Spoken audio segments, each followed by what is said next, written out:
This week on the Context blog, we're talking with Northwestern Professor Emeritus Aldon Morris about his work to preserve and enhance the legacy of W.E.B. Du Bois in Ghana. Aldon Morris is the author of The Scholar Denied, W.E.B. Du Bois and the Birth of Modern Sociology, and he recently returned from a trip to Ghana where he met with the Ghanian president to advocate for further action to honor Du Bois. He's joined today by University of California Press editor Naomi Schneider, who worked with Aldon to publish The Scholar Denied. So Aldon and Naomi, welcome to the Context blog. Thank you very much. All right, let's jump right in. Aldon, to start off, could you tell us a little bit about your recent trip to Ghana? What was the purpose, and what were you able to accomplish while you were there? Well, first of all, I want to thank the Context editors for covering this particular story. And I certainly want to thank you, Elena, for moderating the discussion. And I'm always happy to do something with my editor, Naomi Schneider. Without her, I don't know whether The Scholar Denied would have been born, and even if it had, it would have been different without her. So I'm always pleased to be with Naomi. Now, regarding my trip to Accra, Ghana. So Du Bois died in Ghana, August the 27th, 1963. So this was a commemoration of Du Bois's passing 60 years ago. And so what the W.E.B. Du Bois Museum Foundation decided is that they would have 2 days of activities commemorating Du Bois's passing. And so they invited me to come and to be one of the speakers along with David Levering Lewis and several other people. And so we spoke, I spoke twice. I spoke on the August 27th and the 28th. And the first speech or conversation was all about why Du Bois was so important as a scholar, humanitarian, so on. And then the second day had to do with us talking about how important it was for Ghana to preserve Du Bois's legacy. Mm-hmm. So the stated mission of me going to Ghana was because they wanted to commemorate the 60th anniversary of Du Bois's passing. Now, but there was an unstated mission. The unstated mission was that the foundation wanted the Ghanaian government to transfer the home of Du Bois to the foundation, because the foundation wanted to raise money to restore it and to make the home site a place of vibrant intellectual activities where people would travel, especially scholars and students would travel all over the world to come and to learn more about Du Bois and his work. But the government of Ghana had not responded favorably to this request. So the unstated mission was to bring these visible scholars who had done work on Du Bois, who was considered to be experts on Du Bois, to come and to make a case for why the home site, Du Bois's home site, should be given to the foundation. And so after the 2 days of speaking and so forth, we then were carried over to the president's palace. It's called Jubilee Hall, to go and to make the case to him as to why the land should be given over to the foundation. And so there I was sitting in the meeting with the president with a small delegation of people. I made the argument as to why this should happen, that first of all, Du Bois was a great scholar and humanitarian, that he died in Ghana, and that he was significant to scholars and activists around the world, and not just to Ghana, but that Ghana could have the privilege of being kind of the lead actor in this. And so we discussed it and we went back and forth. And so then at that point, toward the end of the meeting, I was informed that I was to sign a copy of The Scholar Denied and to present it to the president. This came as a surprise to me. I didn't know that was going to happen. the head of the foundation had a copy of the book. And so he handed me the book, and I dedicated it to the people of Ghana and to the president of Ghana, and gave him the book, and he accepted it very enthusiastically. And then the president told us that he was going to really look at this and so on and consider it. And then about a week later in New York, he traveled to New York and he met with the foundation. And he actually agreed to relinquish the ownership of the land and give it over to the foundation. And so we considered it a great victory. And I've gotten quite a bit of praise that I persuaded the president to do that. But I would caution that there were about 4 other people in the delegation, with the 2-time Pulitzer Prize winner, David Levering Lewis, and all. And so we collectively, I think, moved the president to make that decision to give the land to the foundation. So finally, then, so that has happened. That's like a big victory, because now the foundation can raise millions of dollars to make the center what they desire it to be. They couldn't raise the money as long as the government owned it. And the government has surely neglected it for almost 50 years, 50 or 60 years. And so it's considered a real accomplishment. And so now the job ahead, of course, is to raise millions of dollars to make the center what it should be. And so one of the things I want to do is to appeal to American sociologists to be willing to engage in this effort to help raise all this money, because Du Bois, as we've learned, was a founder of scientific sociology in America, and we all neglected him and his scholarship for well over a century. And so it's time now, I think, to embrace Du Bois's legacy and to help to make sure that it's a living legacy. Thank you. That's a huge victory. Thanks for sharing the story with us. Mhm. You have brought up The Scholar Denied a couple of times. I'm wondering, Yes. Can you tell our audience a little bit more about your book, maybe what motivated it and what you hope to accomplish through that work? Well, as a Black sociologist, when I went to grad school, I was never taught anything about Du Bois. No one was being taught about Du Bois. All across universities, there was no mention of Du Bois in sociology, and indeed pretty much in the social sciences. And I had read enough about Du Bois for a number of years, starting in community college. And I knew about his significant writings, sociological writings. I knew about his theoretical and methodological contributions. And so it really angered me that there was no knowledge of Du Bois in sociology. I just thought it was a great sin intellectually, socially, and everything else. Also, I was so aware of how Du Bois, all of his adult life, had fought to overthrow racial inequality and had fought to overthrow social inequality generally around the world. And I just thought that, look, students and professors and people generally just needed to know about Du Bois's work, his sociological works, his contributions. And so what I did as a grad student, as an advanced grad student, one day I decided that I'm going to set the record straight about the role that Du Bois played as a founder of scientific sociology in America.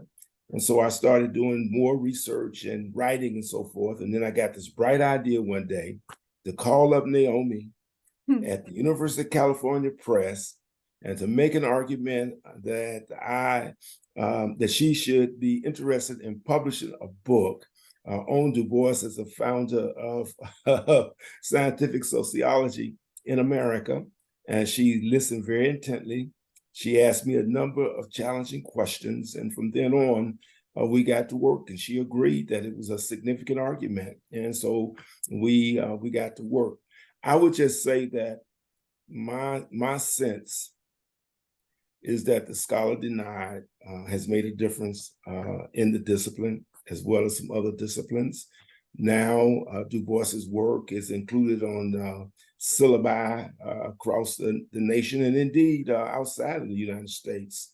And this is especially true in theory courses and so forth. So I think that the Scholar Denied is accomplishing its mission. I would add that what I'm really, really happy about is that there are so many young scholars now working on Du Bois. They feel like it's a legitimate topic. It's you may not understand this right now, but even in the 70s, if a young scholar wanted to work on Du Bois, they were told you're wasting your time. They were told that Du Bois wasn't even a sociologist.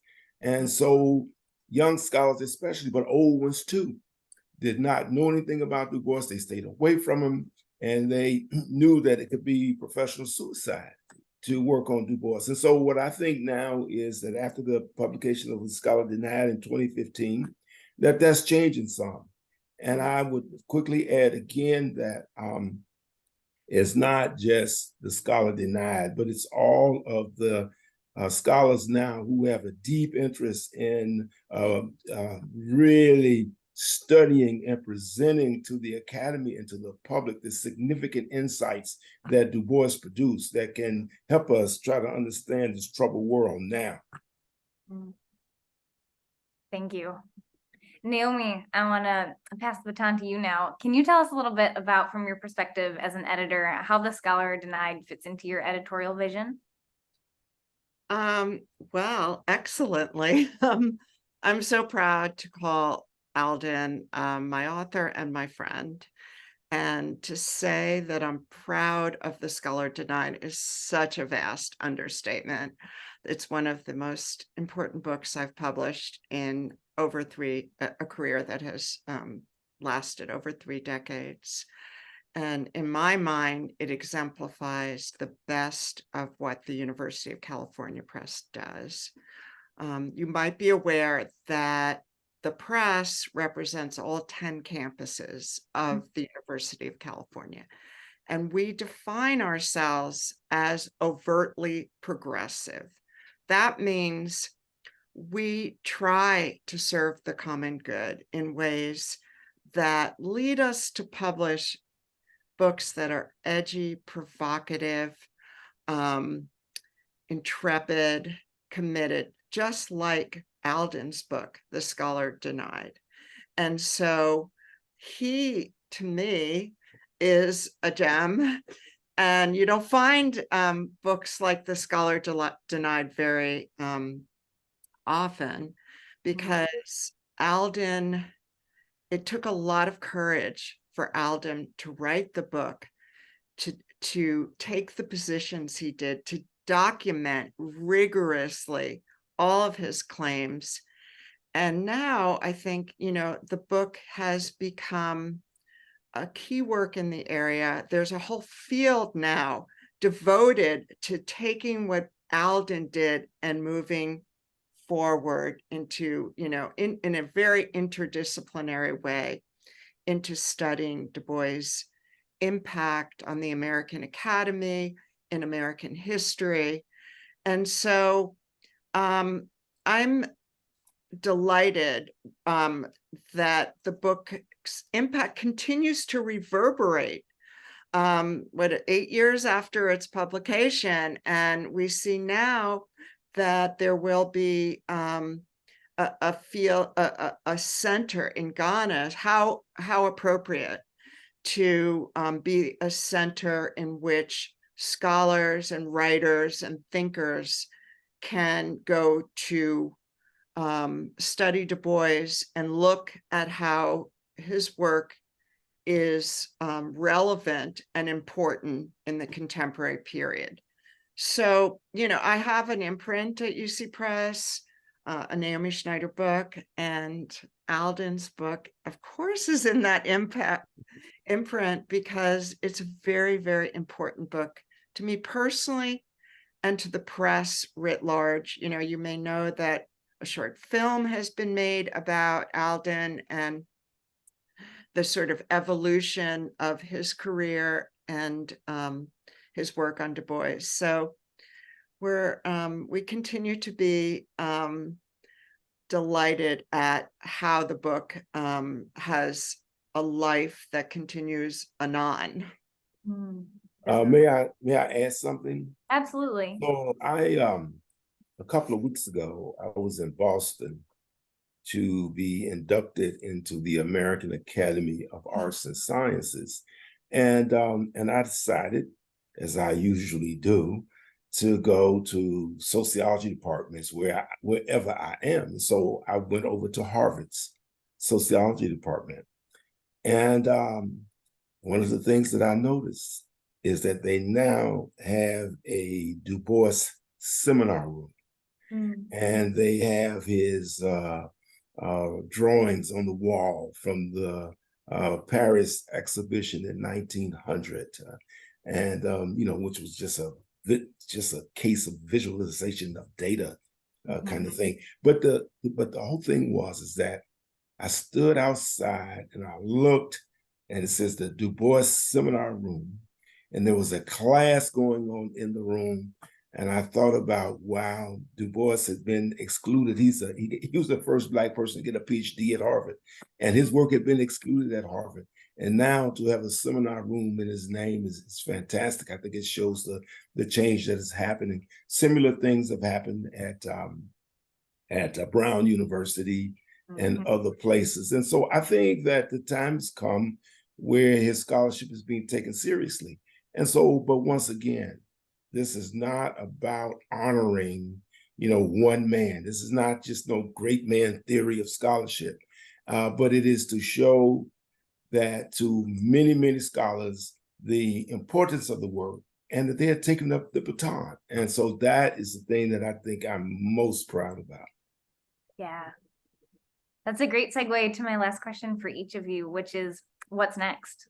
Maybe Naomi, you can start. Well, I continue to try to acquire books that, like Aldon's, change the paradigm for understanding key issues in American and international global society. After the murder of George Floyd, we went through a period of thinking deeply about not only the books we acquire, but the authors we attract and reach out to, the questions we ask. And we are now focused on bringing more underrepresented people to the press, not only from places like Harvard or Northwestern or Penn, but for institutions that don't have the same kind of national reputation, and to work with authors to bring their work to our program. We've started a first gen program for people who are first generation college attenders, and we're trying to remain as edgy, as self-reflective, and as intrepid as we can be. So, I have a lot of work to do. I have a lot of ways I need to improve how I work and who I talk to and reach out to. It's an active process, and I'm proud of our list. I think if you look at the books we publish, you will see that we are on the way to fulfilling this kind of mandate that we have set for ourselves. Well, Naomi a moment ago called me a gem. Well, what is she?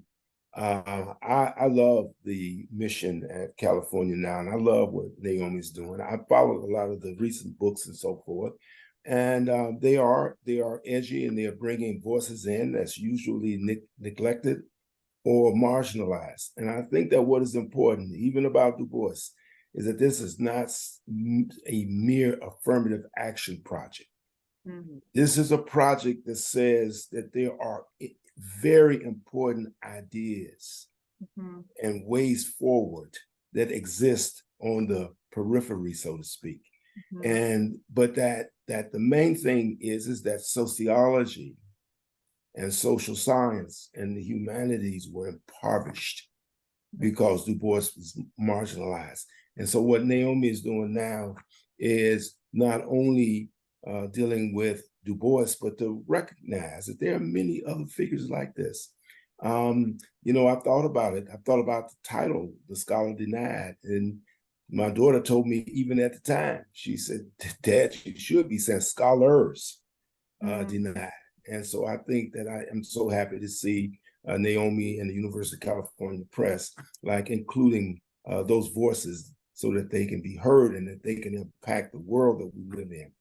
Now, in terms of myself, right now, I'm finishing editing a handbook on Du Bois. It's like over 50 chapters by different authors. I can't even begin to tell you, I'm sure Naomi understands, but I can't begin to tell you what a challenge it has been to try and really work with 50 different academics. My goodness. Anyway, it has worked out. Most of the chapters are in, many of them are online now. And we hope to have this handbook on all aspects of Du Bois, not just sociology, but all different aspects. His activism. Du Bois was as much of an activist as he was a scholar. It's unbelievable all of the things that he is able to do, simultaneously. And so that is going on, and I look really forward to that. I view it as a work of posterity for, it's like never again will young scholars have to grow up like I did and come of age like I did without knowing about Du Bois or Fanon, C.L.R. James or Ida B. Wells and so on, and Anna Julia Cooper and so forth. And so I view it as a work of posterity. Finally, I've had some friends and colleagues trying to convince me that I should write a memoir. Now, I have not decided to do that. I've never thought of me having so much to say about myself that is something that should be shared with the world. But we shall see. Naomi, I'm sure could speak to this, but it seems to me that this kind of writing has become very popular lately. Everywhere I look, I see a memoir. And so I might rethink it, but for right now, I've got a number of other writing projects and I'm just gonna kind of plunge ahead and see what happens. Fantastic. Thank you. All right, well, more from you, Naomi. No, I'm just saying if you read the foreword to The Scholar Denied, you'll see that Aldon talks a little bit about his autobiographical journey, and memoir. It is pretty amazing. So what Naomi is not saying is that when I wrote the initial preface to the book, she said, I kind of like it, but it's just too stiff. Tell the people about who you are. Yeah. And she was pushing me to get all personal. And I was like, I don't feel comfortable talking about my mother and my work in factories and stuff. And I said, I said to her, you never asked a white author to talk all personal. She says, well, that's because you're different. You have something to say that most of them don't. So she just kept after me and after me. And I finally wrote what she ended up being satisfied with. And I thanked her before for it because many communications that I get from people say to me, I've never read a preface like that. And I just got pulled in. And so that's really due to Naomi and not to me. But I will give some more thought to this whole, expressing yourself personally to the world. I love it. And I'm putting that on my to read list. Thanks. All right. Well, Aldon and Naomi, it's been wonderful to have you on the blog. Thank you both. Bye. Thank you so much. Okay. You were masterful Ciao, too. Alden. Ciao. Bye.